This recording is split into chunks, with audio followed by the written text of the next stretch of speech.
আসসালামু আলাইকুম বন্ধুরা, কেমন আছো? আশা করি আল্লাহর রহমতে সবাই ভালো আছো। লিচুর এই সিজনে তোমাদের জন্য নিয়ে এসেছি লিচুর একটা অসম্ভব মজার নাস্তা রেসিপি।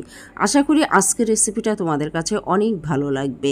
আর লিচু দিয়ে যে এত অসম্ভব মজার একটা নাস্তা তৈরি করা যায় তোমরা কল্পনাই করতে পারবে না। বাড়িতে একবার ট্রাই করে দেখবে, ইনশাল্লাহ সকলে খুবই পছন্দ করবে। তো চলো বন্ধুরা, দেখিয়ে দিচ্ছি কিভাবে আমি তৈরি করেছি লিচুর এই অসম্ভব মজার নাস্তা। আমি এখানে 12 থেকে 13টা মতো লিচু নিয়ে নিয়েছি। এরপর লিচুগুলোকে সুন্দরভাবে ছিলে আমি বিচিগুলো আলাদা করে নিয়েছি। তো দেখো বন্ধুরা, আমি এভাবে কিন্তু লিচুগুলোকে ছিলে দেখো বিচিগুলো আলাদা করে ফেলেছি। এরপর লিচুগুলোকে আমি জুস করে নেব। তো জুস করার জন্য আমি মিক্সিং জারে দিয়ে দিচ্ছি সমস্ত লিচুগুলো। এরপর ব্লেন্ড করে নিয়ে আসছি। আর এর মধ্যে জাস্ট আমি হাফ কাপ পরিমাণ পানি দিয়ে দিয়েছি, তারপরে ব্লেন্ড করে নিয়েছি। তো ব্লেন্ড করার পর দেখতেই পাচ্ছ খুব সুন্দরভাবে জুস হয়ে গেছে। আর এ থেকে রসটা আলাদা করে নেব। এর মধ্যে পিওর যে জুসটা আছে সেটাই আলাদা করে নেব, তাই একটা ছাঁকনির সাহায্যে সুন্দরভাবে ছেঁকে নেব। আর উপরের যে অবশিষ্ট আঁশ মতো আছে এটাকে জাস্ট আলাদা করে ফেলে দেব। তো বন্ধুরা দেখো, আমার কিন্তু খুব সুন্দরভাবে ছাঁকা হয়ে গেছে। আর নিচে 1 কাপ পরিমাণ আমার জুস হয়েছে। এরপর এই জুসের মধ্যে কিছু উপকরণ অ্যাড করে দেব। প্রথমে মিষ্টতা ঠিক রাখার জন্য আমি 1/4 চা চামচ পরিমাণ লবণ দিয়েছি, আর চিনি দিয়েছি 1/4 কাপ পরিমাণ। আর দিয়েছি এখানে নারকেল কোড়ানো হাফ কাপ পরিমাণ। তো নারকেল কোড়ানোটা ইচ্ছে করলে দিতেও পারো, নাও দিতে পারো, এটা অপশনাল। তো তারপর আমি দিয়ে দিয়েছি এখানে ময়দা 1 কাপ পরিমাণ।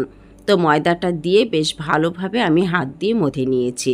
তো ঠিক যেমন আমরা তালের বড়া তৈরি করি বা কেকের একটা ব্যাটার তৈরি করি, ঠিক সেই রকম আমি প্রথমে অল্প অল্প করে দিয়েছি, তারপর মেখে নিয়েছি। তারপর এর মধ্যে দিয়েছি 1 চা চামচের 6 ভাগের 1 ভাগ বেকিং সোডা।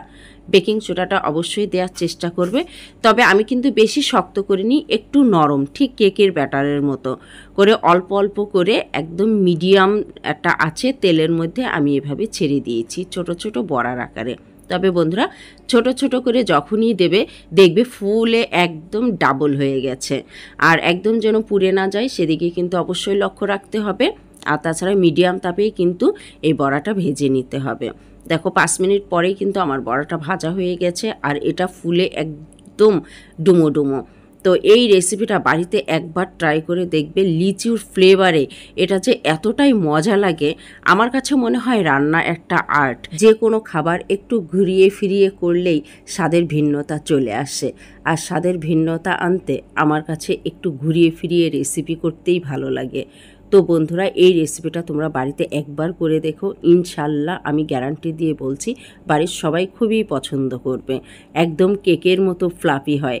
আর দেখো, আমি কিন্তু একটা ভেঙে দেখিয়ে দিচ্ছি যে ভিতরটা কতটা সুন্দর সফট, নরম এবং কেকের মতো হয়েছে।